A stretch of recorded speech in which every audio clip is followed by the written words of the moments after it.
Hello दोस्तों, आज की कहानी अगर अच्छी लगे तो प्लीज़ मेरी वीडियो को लाइक और चैनल को सब्सक्राइब करें।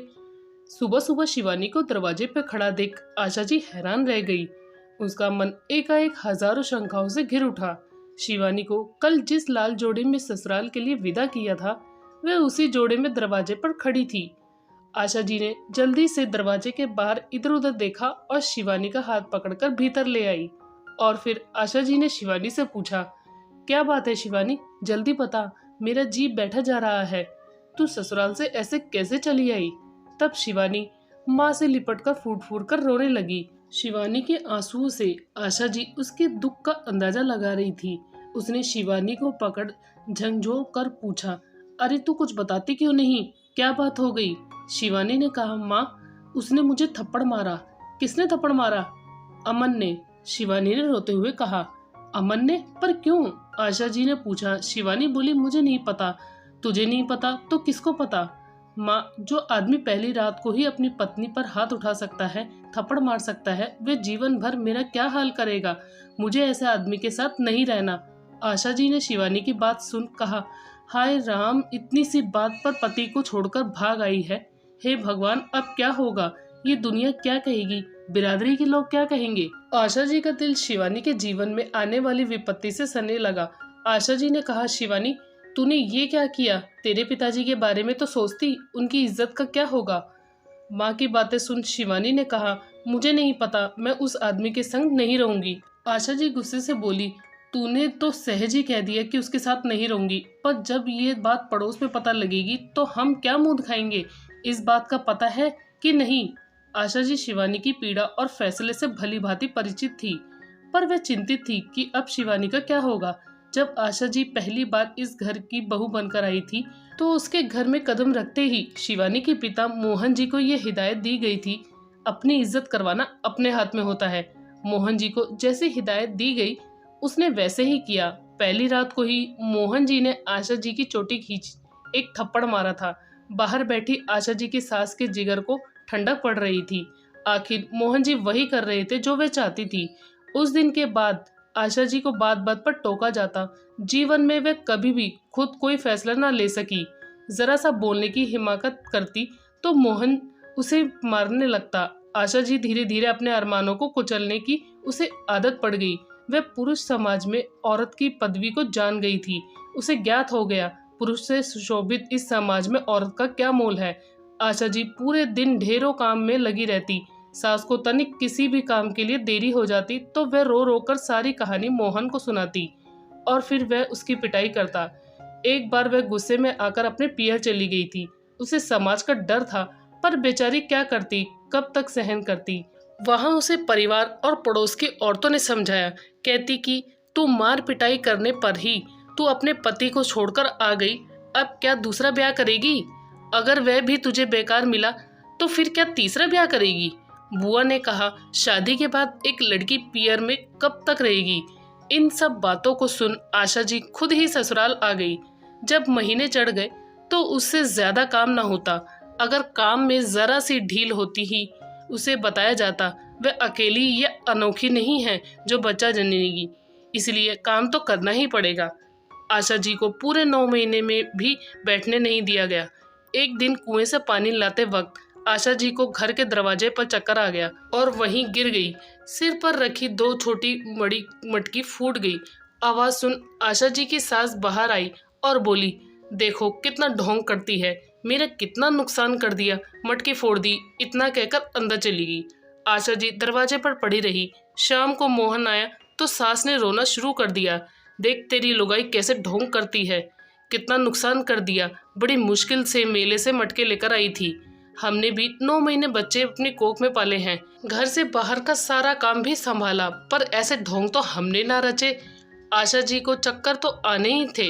ऐसे नाजुक समय पर भी सास दूध घी पर ताला लगाकर चाबी अपने पास रख लेती। उसे कई बार तो सूखी रोटी भी नसीब ना होती। माँ की बातें सुन मोहन ने आशा जी को 2 लात मारी। वह दर्द से करा उठी और वह बेसुध होते हुए भी थोड़ा होश में आई, पर उसे किसी ने उचक्कर ना देखा। पूरी रात भर आंगन में तिलमिलाती रही। आखिर सुबह शिवानी ने जन्म ले लिया। आशा जी शिवानी के फैसले को लेकर सोच रही थी, शायद उसने भी पहली बार में ही ऐसा कुछ कदम उठा लिया होते तो शायद उसे इतनी बर्बाद जिंदगी जीनी नहीं पड़ती। शिवानी के इस फैसले से वह बहुत डरी हुई थी। शिवानी की जिंदगी में आने वाला तूफान उसकी आंखों के सामने आ रहा था, लेकिन दूसरी तरफ वह शिवानी को इस नर्क में जाने भी नहीं देना चाहती थी। शाम तक शिवानी के ससुराल छोड़ने की बात पूरे गांव में सुनामी की तरह घर घर पहुंच गई। गांव की 2-4 औरतें ने शिवानी को समझाया, लेकिन शिवानी नहीं मानी। वह अड़ बैठी थी, चाहे जो हो जाए वह अब नहीं जाएगी। तब ताई ने कहा, ऐसा मत कर शिवानी, वापस अपने ससुराल चली जा। ब्याह के बाद लड़की ससुराल की चौखट पर भी शोभा देती है। शिवानी नहीं मानी, पर अपने पिता के आग्रह और दुनियादारी की हजारों बातें सुन ससुराल जाने के लिए राजी हो गई। शिवानी के माँ बाप शिवानी को ससुराल छोड़ने गए, लेकिन शिवानी की सास पल्लू फटकाकर बोली, समदन यहाँ क्यों आई हो? इसको लेकर हमारे घर को ऐसी बहू की जरूरत नहीं है, हम इज्जतदार लोग हैं। आशा जी बोली, समदन जी, दामाद ने भी तो सही नहीं किए। बताओ, पहली रात को ऐसे अपनी पत्नी को कौन मारता है? अमन की माँ तमक कर बोली, ऐसा है समदन, मर्द का पूरा हक होता है औरत पर।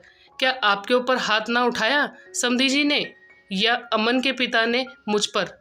हम तो अपने घर और पति को छोड़कर ना भागे थे। समदन जी, आप सही कह रही हो, पर ये आजकल के नए बच्चे हैं, अब क्या करें? आशा जी ने कहा, ले जाओ अपनी छोरी को वापस। अमन की माँ ने फटाक से कहा, अमन उस दिन घर पर होता तो शायद सब कुछ अंधेरी रात के बाद एक नए सवेरे की तरह ठीक हो जाता। अमन को अपनी गलती का एहसास था। उसने कई बार अपनी माँ को बताया और शिवानी को खुद जाकर घर लाने की बात कही, लेकिन उसकी माँ का कहना था अब वह इस घर में नहीं आएगी और वह उसके सामने दूसरी शादी का प्रस्ताव रखती। अमन माँ की बात नहीं माना था। उसने शिवानी के गांव आकर शिवानी के घर के सामने रह रही उसकी बुआ, जिसने इस रिश्ते को करवाया था, उसके घर में रहने लगा।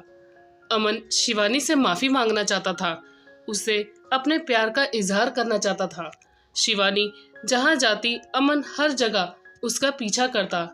एक दिन शिवानी अपनी छत पर कपड़े सुखा रही थी और अमन अपनी छत पर पतंग उड़ा रहा था।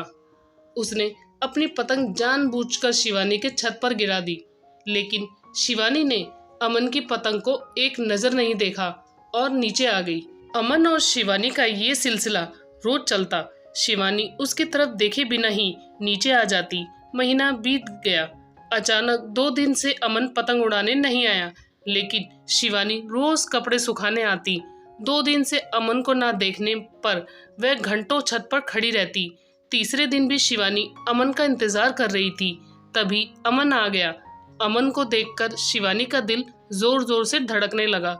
उसके चेहरे पर एक खुशी फैल गई और वह अमन को देखकर चुपचाप नीचे आ गई। शिवानी अमन को दिल के एक कोने में चाहती थी, लेकिन उसका मन अमन के प्रति कठोर हो रहा था। एक दिन शिवानी मंदिर जा रही थी। अमन उसके पास आया और बोला, शिवानी मुझे माफ कर दो, मुझसे गलती हो गई। शिवानी ने थोड़ा गुस्सा जताते हुए कहा, अमन मेरा रास्ता छोड़ो, कोई देख लेगा तो देख लेने दो, तुम मेरी बीवी हो।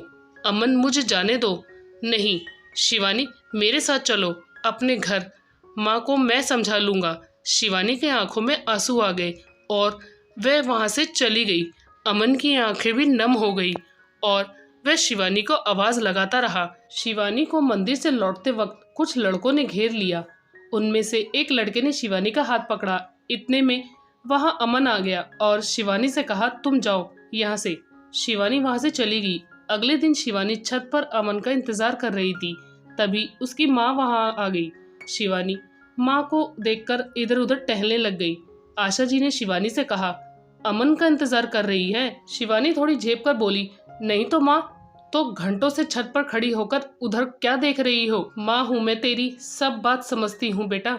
मैं मानती हूँ अमन से गलती हुई है, पर वह तुझसे बहुत प्यार करता है। यहाँ वह तुझे अपने साथ लेने आया है और जो तू यहाँ खड़े होकर उसका इंतजार कर रही है वह नहीं आएगा। कल किसी लड़की को कुछ मवालियों से बचाने के चक्कर में उसको बहुत चोटें आई हैं, वह अस्पताल में है। ये सुन शिवानी के दिल को धक्का लगा और मन ही मन सोचने लगती है, वह तो मैं ही थी। शिवानी माँ से बिना कुछ बोले भागकर नीचे आई और शाम को सबसे छुपकर अमन को देखने के लिए हॉस्पिटल पहुंच गई। अमन को देखने के बाद जब वह वापस आई तो उसके सामने उसकी माँ आकर खड़ी हो गई और शिवानी से बोली, जब तू अमन से इतना प्रेम करती है तो उसके साथ क्यों नहीं जाती? शिवानी नजरें झुकाकर बोली, मैं उससे प्यार नहीं करती। जब तू उसे प्यार ही नहीं करती तो उसे देखने हॉस्पिटल क्यों गई थी? शिवानी चुपचाप वहां से चली गई। शिवानी गुमसुम रहने लगी। एक दिन आशा जी ने कहा, शिवानी कल करवा चौथ का व्रत है और तुम्हारा पहला व्रत है, अमन की लंबी उम्र के लिए रख लेना।